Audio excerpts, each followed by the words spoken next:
Hi hello friends, எல்லாருக்கும் வணக்கம். Welcome to our channel. இன்றைக்கி விளாகில் பார்த்தீங்கன்னா ரொம்ப ஒரு இன்ட்ரெஸ்டிங்கான வீடியோஸ் தான் பார்க்க போகிறோம். செவ்வாய்க்கிழமைங்கிறதே முருகப்பெருமானுக்கு ரொம்ப உகந்த நாள். இந்த செவ்வாய் கிரகத்துக்கு உரிய கடவுளான முருகருக்கு நம்ம வாரந்தோறும் பார்த்திங்கன்னா வெற்றிலை தீபம் 9 வாரங்கள் ஏற்றதுனால பல நன்மைகள் நமக்கு கிடைக்கும். நிறைய பேருக்கு வெற்றிலை தீப வழிபாடு எந்த நாட்களில் ஏற்றணும் அப்படிங்கிற மாதிரி நிறைய குழப்பங்கள் இருக்கும். வாரந்தோறும் வரும் செவ்வாய்க்கிழமை வெள்ளிக்கிழமைகளில் ஏற்றணுமா, இல்லை கிருத்திகை நாட்களில் ஏற்றணுமா, இல்லை சஷ்டி நாட்களில் ஏற்றணுமா அப்படின்னு நிறைய சந்தேகங்கள் இருக்கும்.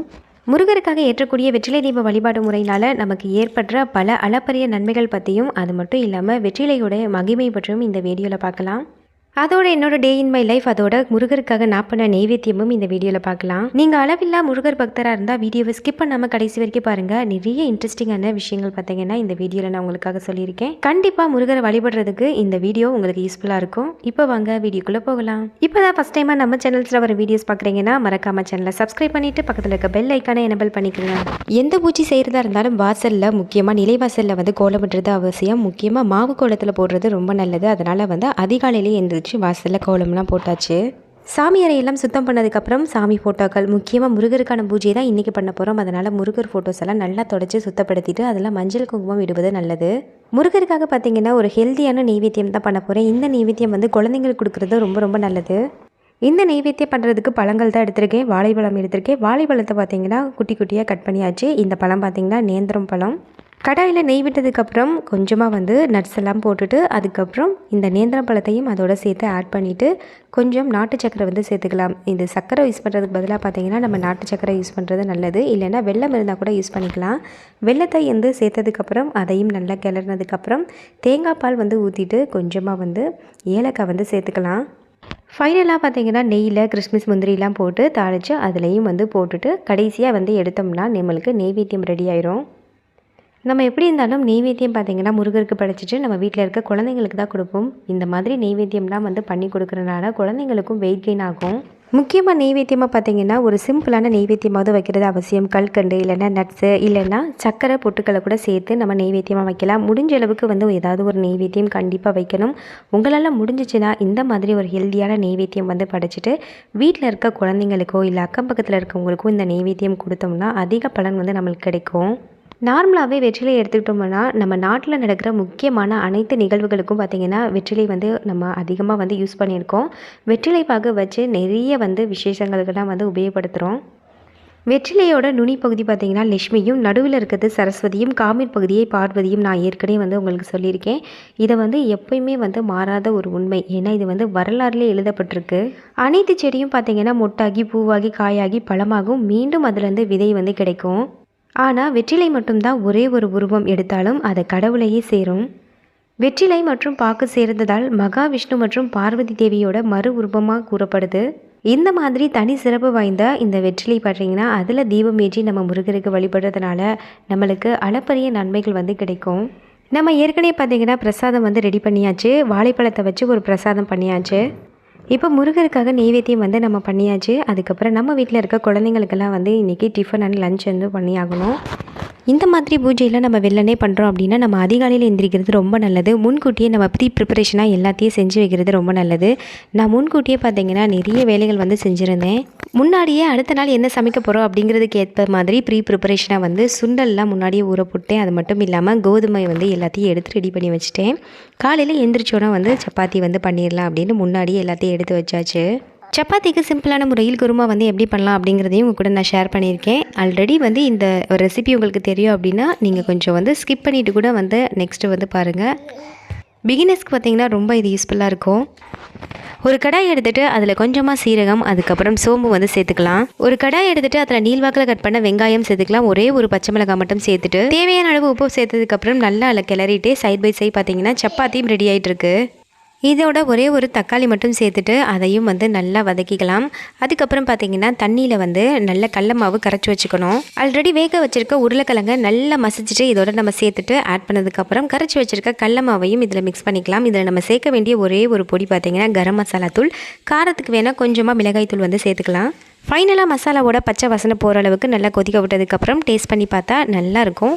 சப்பாத்தி பூரி கூட வச்சு சாப்பிட்றப்ப ரொம்ப டேஸ்டியாக இருக்கும். நீங்களும் இதே மாதிரி ட்ரை பண்ணி பாருங்கள், எப்படி இருந்தது அப்படின்னு கமெண்ட்டில் சொல்லுங்கள். விரதம் இருக்கனால நம்ம குழந்தைங்கள பட்டினி போட முடியாது. அதனால் குழந்தைங்களுக்கு வந்து தேவையானதை எல்லாத்தையும் செஞ்சு வச்சுட்டு அதுக்கப்புறம் நான் விரதம் இருந்ததுக்கப்புறம் தான் வந்து பூஜையெல்லாம் முடிச்சுட்டு அதுக்கப்புறம் தான் சாப்பிட்டேன். நான் செய்கிற வெற்றிலை தீப வழிபாடு இந்த வாரம் பார்த்திங்கன்னா 2வது வாரம். 9 வாரங்கள் தொடர்ந்து செய்கிறனால நம்ம நினைத்த காரியம் நடக்கும் அப்படிங்கிறது ஒரு பெரிய ஐதீகம். நம்ம இந்த மாதிரி பூஜைகள்லாம் செய்யும்போது பல தடைகள் வந்து வரும். அந்த தடைகள்லாம் மீறி அந்த பூஜையை வந்து நல்லபடியாக செஞ்சு முடிக்கணும். நம்மளுக்கு சில கமிட்மெண்ட்ஸ்லாம் இருக்கும். நம்ம குழந்தைங்களை பார்த்துக்கிறதே இல்லை, நம்மளுக்கு நிறைய வேலைகள் வந்து வீட்டு வேலைகள் இது மாதிரி இருந்தாலும் கூட அந்த வேலைகளோடு சேர்ந்து நம்ம செய்ய வேண்டிய பூஜை முறைகளையும் சரியாக செஞ்சிடணும். இதுக்குன்னே சில காலங்கள் வந்து நம்மளுக்கு இருக்குது. அதிகாலை நேரத்தில் பிரம்ம முகூர்த்த நேரத்தில் பூஜை செய்கிறது ரொம்ப நல்லது. அதை தவிர விட்டுட்டாலும் 6 to 7 வந்து வீட்டில் விளக்கேற்றி வைக்கிறது கூட ரொம்ப நல்லது. ஏன்னா விளக்கேற்றி வைக்கிற வீடு வீணாக போகாதுன்னு நம்ம பெரியவங்கள்லாம் சொல்லியிருக்காங்க. 6 to 7 அந்த நேரத்தில் கூட பூஜைகள் வந்து செய்யலாம். இல்லைன்னா மதியம் சுக்கிர ஹோரையில் வந்து பூஜை செய்யலாம். இல்லை மாலை நேரத்தில் 6 to 7 இந்த நேரத்தில் வந்து பூஜை செய்யலாம். அதிகாலை நேரத்தில் சூரியன் உதிக்கிறதுக்கு முன்னாடி பூஜை செய்கிறதும் மாலை நேரத்தில் சூரியன் மறைந்ததுக்கப்புறம் பூஜை செய்கிறதும் ரொம்ப நல்லது. இப்போ காலையில் டிஃபன் பார்த்தீங்கன்னா சப்பாத்தி, அதுக்கப்புறம் உருளைக்கிழங்கு மசாலா எல்லாமே ரெடி ஆயிடுச்சு. குழந்தைங்களுக்கு இந்த மாதிரி ஹார்டான ஃபுட்டெல்லாம் கொடுக்குறோம்னா இதோட சேர்த்து வாழைப்பழம் வந்து வச்சு கொடுக்குறது எனக்கு வந்து பர்சனலாகவே வந்து நான் பண்ணுவேன். அதனால் குழந்தைங்களுக்கு ஒரு பனானா சேர்த்து வச்சுட்டேன். எப்போ நம்ம வீட்டில் சப்பாத்தி பூரி இது மாதிரி பண்ணாலும் நம்ம வீட்டுக்கு தேடி ஒருத்தவங்க வருவாங்க. அவங்க தான் இவங்க. நம்ம வீட்டில் எப்போ சப்பாத்தி பூரி பண்ணாலும் வந்துடுவாங்க. அதனால் எப்போயுமே நான் பண்ணுறப்ப ஒரு 2-3 எக்ஸ்ட்ராவே தான் பண்ணுவேன்.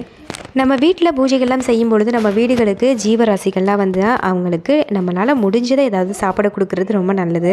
இந்த மாதிரி அவங்களுக்கு கொடுக்குற தானம் பார்த்திங்கன்னா நம்மளுடைய முன்னோர்களுக்கு செய்கிற தானத்திற்கு சமமானது. இதனால் நம்ம முன்னோர்கள் செஞ்ச பாவங்கள் நீங்கும் அப்படிங்கிறது வழக்கம்.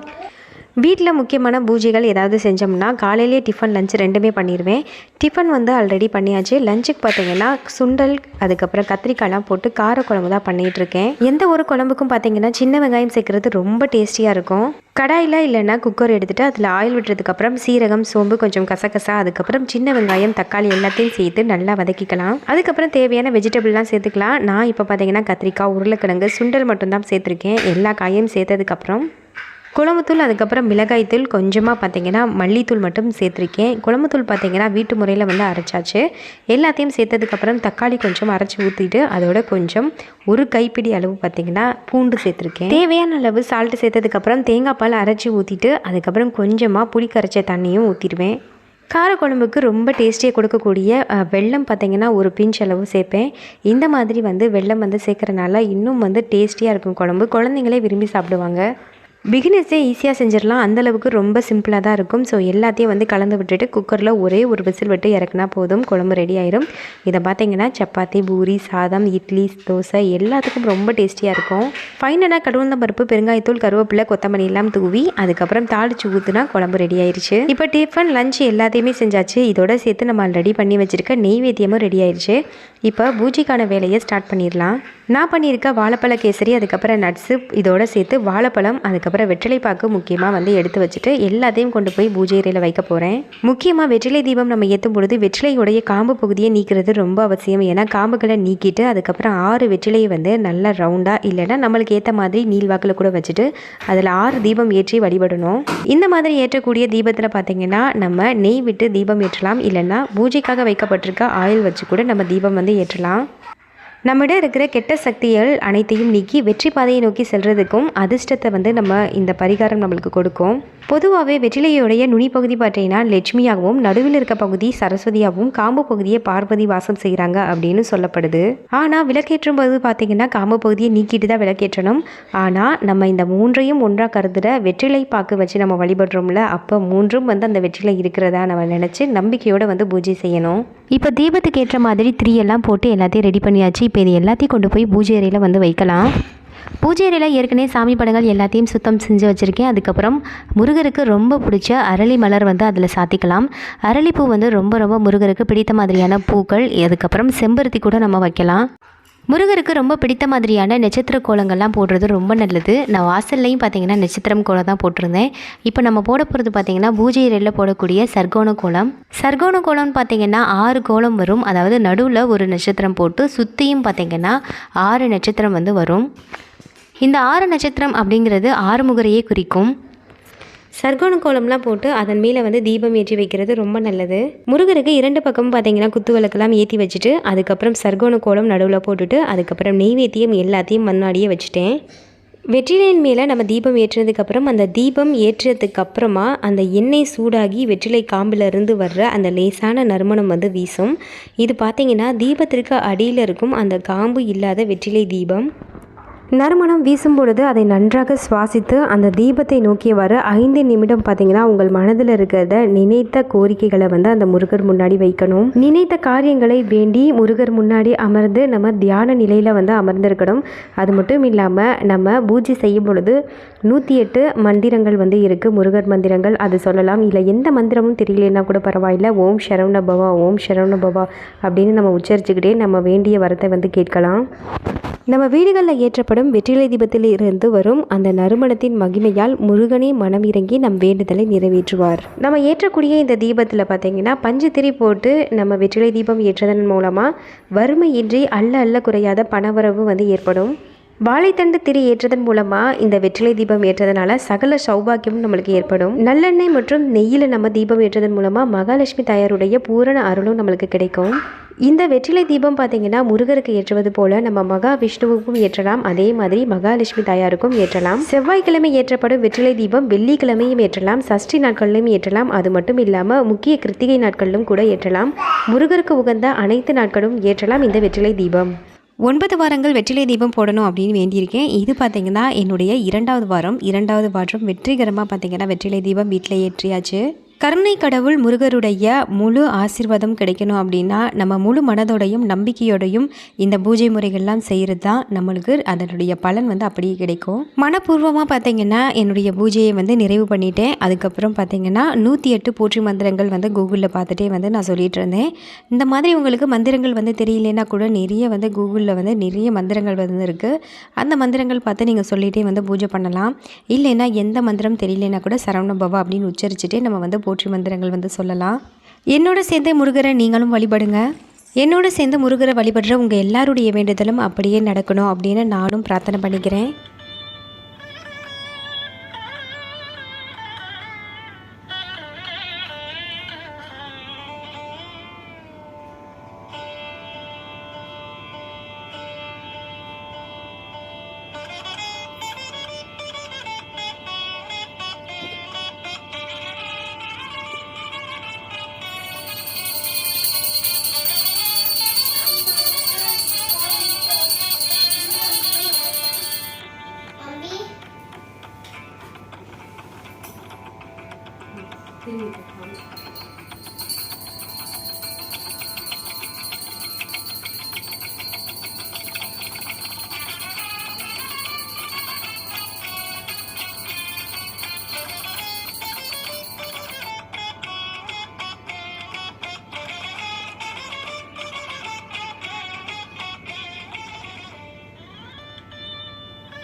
முருகருக்காக 2வது வாரமாக வெற்றிலை தீப வழிபாடு வீட்டில் ஏற்றி வச்சு நல்லபடியாக பூஜையை நிறைவு பண்ணியாச்சு.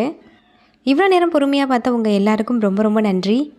என்னோடய சேனலை சப்ஸ்கிரைப் பண்ணி பார்த்துட்ருக்க உங்கள் எல்லாருக்கும் ரொம்ப நன்றி.